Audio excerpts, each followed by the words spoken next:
Okay, we're going to start off with a review from yesterday. So if you're looking at this, what would the percent ionization be for this sample? How about Nick Poslusny? How would you like to answer that?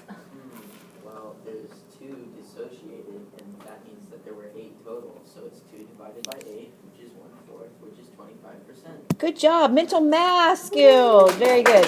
So, so the 2 that are dissociated, you have to count them as originally being not dissociated, so there was 8 total. Good explanation, by the way. And according to this, how about you, Vincent? Would you like to answer this one? It's C. It's C, because as you continue with your dissociation, each time you dissociate, your Ka value gets subsequently smaller. Okay, so that's the wrap-up of the acids, so let's move to the bases.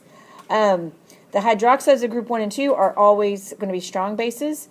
However, group 2 tend to be not very soluble, which makes them really great antacids. If you've ever heard of milk of magnesia, or if you've seen that in your grandma's cabinet, it's because it's coming from magnesium hydroxide. Okay, I want you to try this one on your own. This is finding the pH of a strong base. Let's see what you remember from Chem 1 or deductive reasoning from yesterday when I gave you these formulas. Go.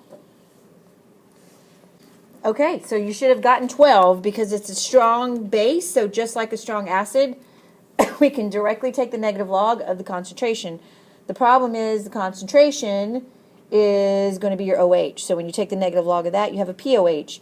And if you remember that POH is, total of pH and POH together is 14. So you subtract from 14 and you get 12. And then the last thing it wanted to know was its hydrogen concentration. And so you would literally take 10, the antilog, 10 raised to the negative 12. So that would be 1 time, well, actually technically be 1.00 times 10 to the negative 12 would be your hydrogen concentration. Okay? Because if you know one, you can get to the other one. Okay? So I'm only going to show you that for strong because most likely you're not going to see a lot of strong. Although what happens a lot of times on the AP exam is you're so used to doing weak acids or weak bases that they throw a strong out there and you like go dumbfounded and you can't do it because you want to try to make a rice table out of it. So pay attention to your strongs in case they're trying to trick you with an easy one. Instead of tricking you with a hard one, they trick you with an easy one. It's actually very effective. I don't know why.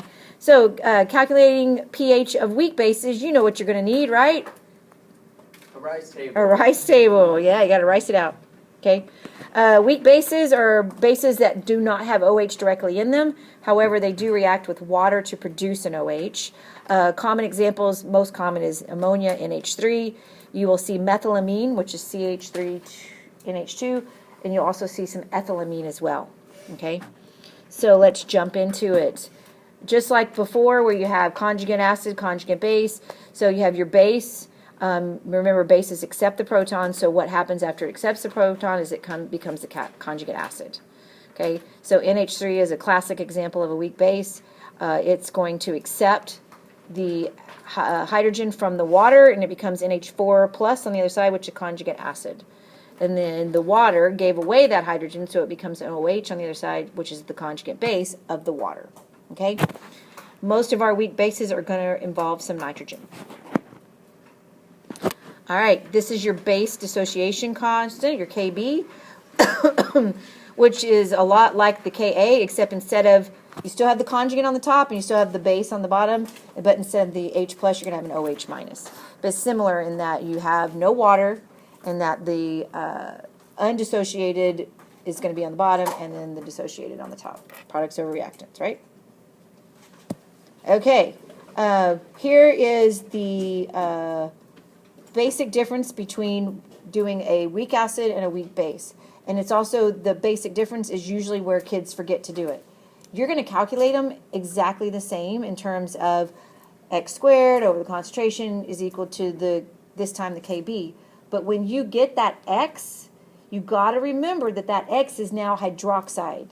So when you take the negative log of that value, you've got to remember to subtract it from 14. Because that's probably one of the easiest, simplest mistakes that kids make is they do the rice table and they get done and they go, x is equal to that, take the negative log, done. Well, if it's an acid, you're done, but if it's a base, you've got to remember to subtract it from 14. Single most simple mistake that kids make in this unit. Okay? All right, so we'll do this one together, and then I'll have you do the next one together by yourselves. Okay? We're going to rice this one out. You ready? So I've got, calculate the OH concentration and the pH of a 15 molar NH3 solution. And then it gives you the Kb value for NH3. So before I start this, when I read this problem, as soon as I see ammonia, I better be thinking that my pH better be above 7, right? That way I'm not, when I get to the end and I've, if I haven't subtracted from 14, I won't have above 7 and I know I didn't finish it. Okay, so go into it with that thought process. So we're going to have NH3, and that's going to dissociate into NH4. The water is assumed to be there, but we don't have to show it because we know this is an aqueous solution, so we're just assuming it's there. 15 molar is a very large concentration, right? So you think we're going to be able to neglect X here? Yeah. Absolutely. It's a giant concentration. So then we have 15 minus X, just so you see what it looks like. So then we would say our Kb is 1.8 times 10 to the negative. That's a terrible 5. Equals X squared. We're going to do this actually. Approximately equal to X squared over 15. So that's showing that we neglected our X. So when we do the math, X is going to come out to 0.0164, which is equal to our hydroxide concentration. Also, make sure you say that. So now if we take the POH is negative log of 0.0164, so that's going to be equal to 1.785 because we need three decimals. So then pH is simply 14 minus that. And you would be surprised how many people forget that. It's a simple step, but people just forget it, especially when they're in a hurry. So then that's 12.215. Any questions? It's a lot easier today since we did yesterday, right? Because now it's the same exact way as we did weak acids. We just got to, at the end, subtract from 14. Okay? All right, so does everybody have that before I move on? Just hold that thought. One.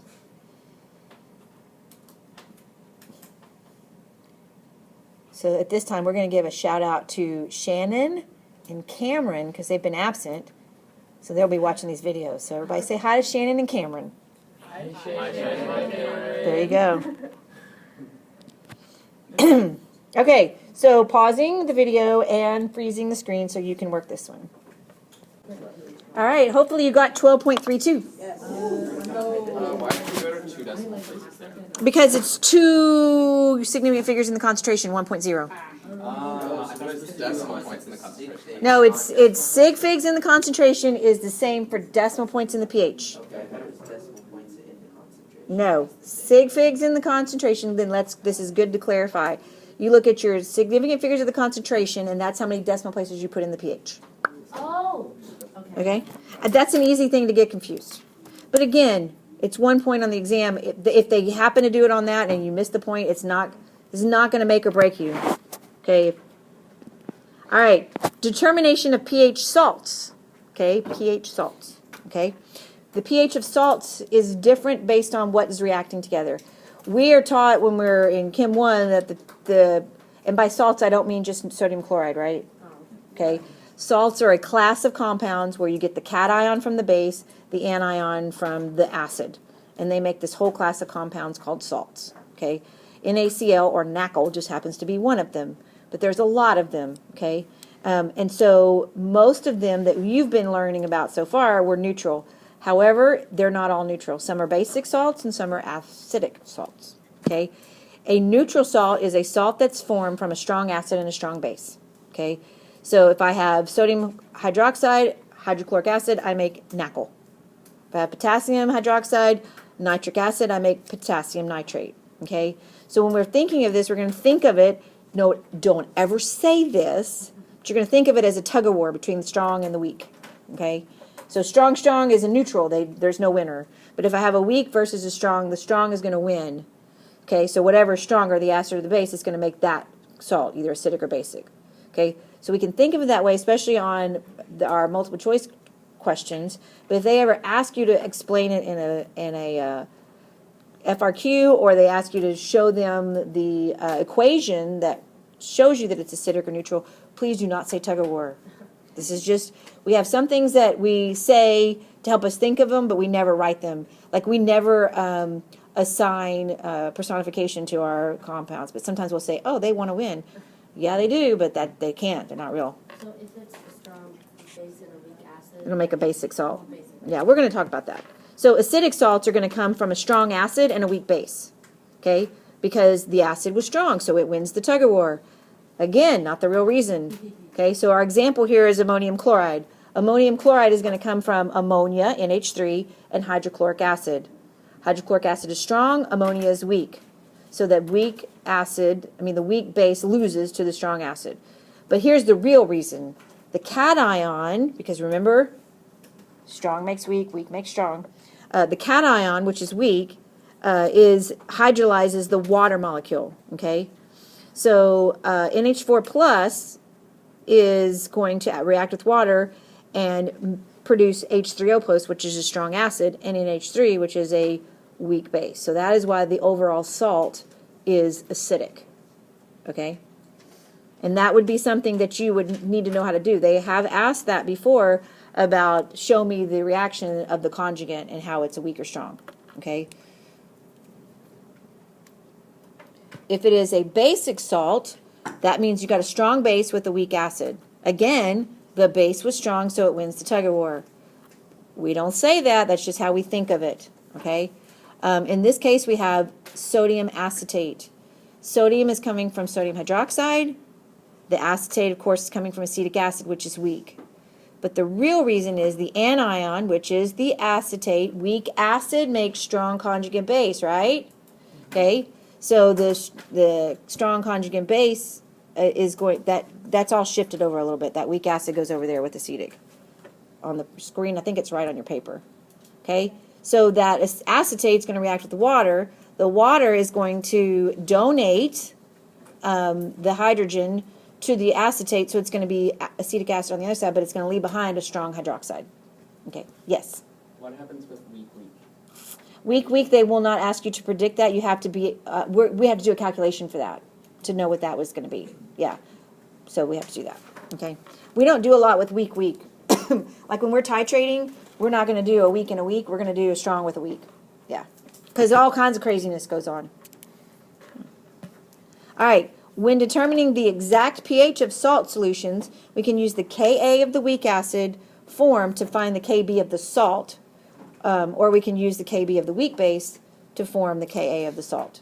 Okay? So we're going to do that calculation in a minute, but first we got to go through this. Kw, who remembers what that is? And the value. 1 times 10 to the negative 14. Very good. Kw is 1 times 10 to the negative, where's my equal sign? Times 10 to the negative 14. So if I know the Ka, I can find the Kb using this equation. Well, okay, well, what is KW? The ion constant for water. Oh, okay. Yeah, remember we did that. Kw is always equal to 1 times 10 to the negative 14, which means our hydrogen concentration and our hydroxide concentration, when they're multiplied, always equal 1 times 10 to the negative 14. So if one goes up, the other one has to go down. If you have more hydrogen, then we did that little chart yesterday. Okay? All right, so before we do that, we're going to list some things, just ballparking them. Okay? This is the general order of pH from high to weak.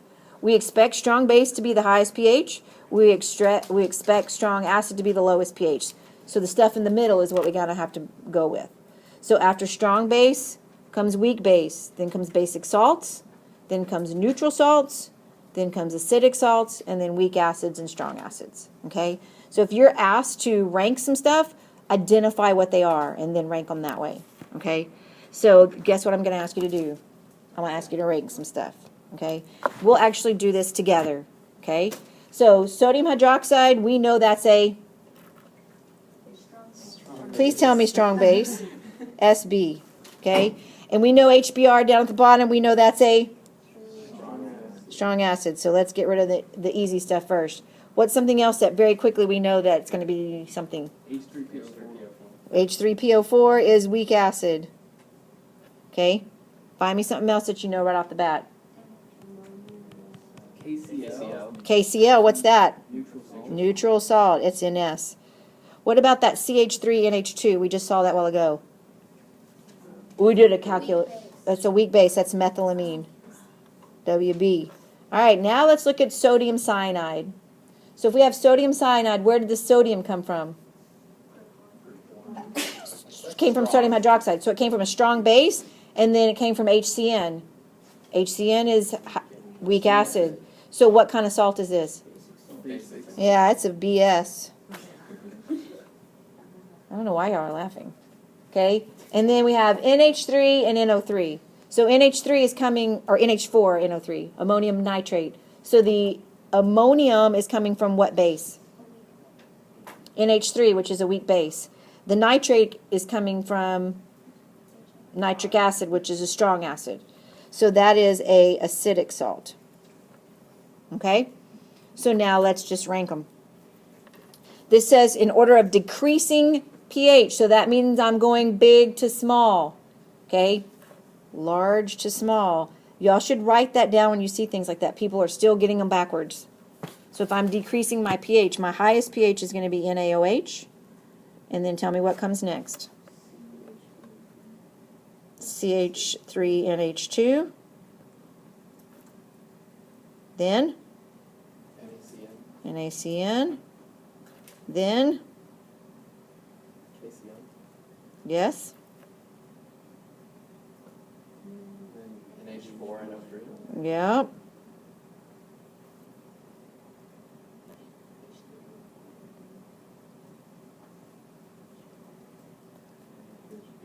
There we go. So that would be the order. Okay? All right. So now let's calculate these salts. Okay, so we are going to calculate the pH of 0.3 molar solution of NaF. The Ka of HF is 7.2 times 10 to the negative 4th. The reason they don't give us a Kb, because there's no Kb of sodium hydroxide. So we have to figure out what the Kb is of this salt. Okay? So before I do anything, I'm going to ask myself this question. NaF, is that going to be acidic salt or a basic salt? It's going to be a basic salt.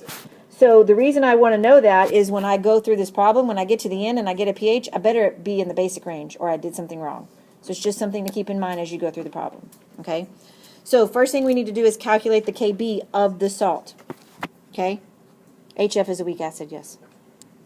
It has a Ka value, it's a weak acid.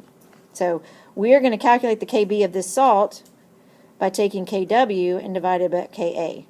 Because of the formula, so 1 times 10 to the negative 14 divided by 7.2 times 10 to the negative 4. Oh, my pen is like sticking.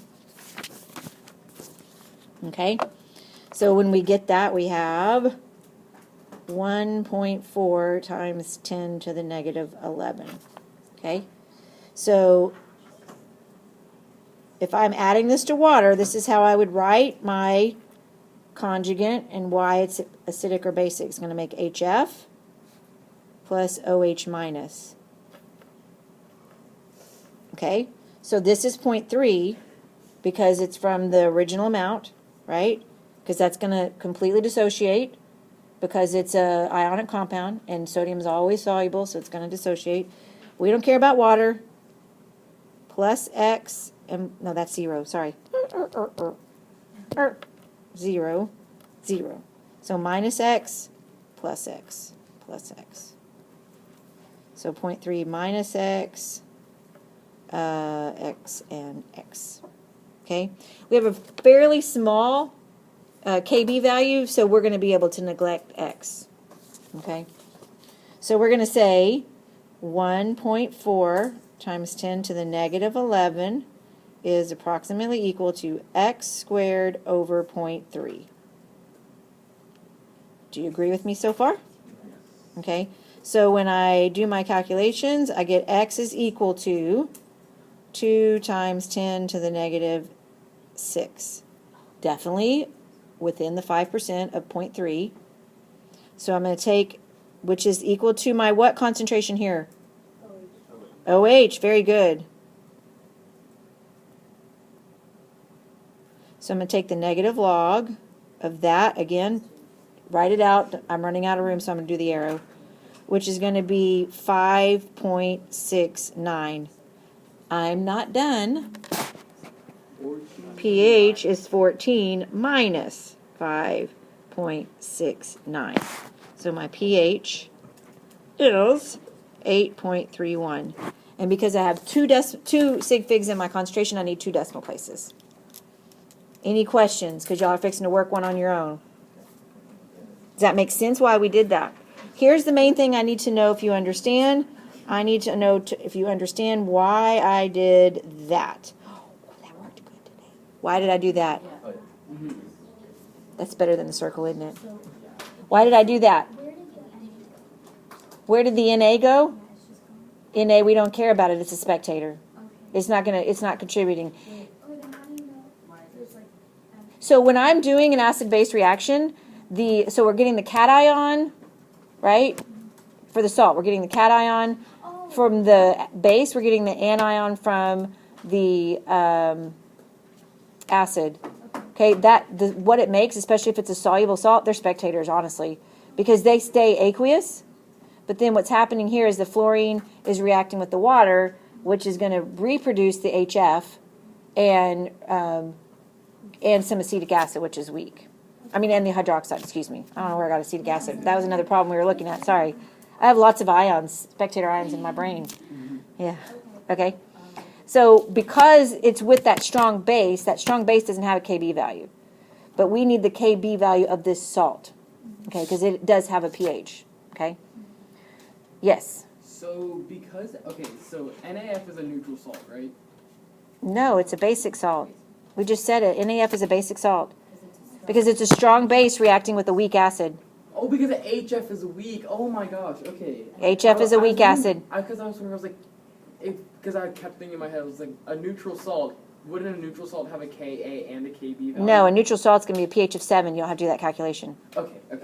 So if I said, hey, what happens with this reaction of, hydrochloric acid and, potassium hydroxide, you get pH of 7. KCl, pH of 7. Yeah, you don't have to do that calculation. So if a base has a Kb value, does that make it a weak base, just like the acid, or? Say that again? Yeah, say that again. So if a base has a Kb value. If a base has a Kb value, it's a weak base. Weak base, okay. Okay, that's what you were asking, but you said just like an acid, and I'm like, Oh, yeah. no, it's a base. But I get what you're saying. Okay. All right, so guess what this one's going to be? The opposite. So go conquer that one. Pausing the video. Okay, so you should have gotten 4.63. Do you need me to walk you through that? Yes. Okay, the first thing we had to do was, I like this new square thing I discovered, is we had to figure out what the Ka of this was. We had a NH4Cl. NH4 is coming from ammonia, NH3, which is a weak base. Cl is coming from hydrochloric acid, which is a strong acid. So we have an acidic salt here. So we have to figure out what the Ka is of our acidic salt. So they gave us what the Kb was of the weak base. So we do our little thing. We're assuming because we have such a small Ka value that x is going to be negligible. So we approximately equal it to x squared over 1. We solve for x. We get 2.36 times 10 to the negative 5, which is definitely less than 5% of 1. And then here, because we have an acidic salt, we were solving for our H+. So we just take the negative log and we don't subtract anything. Okay?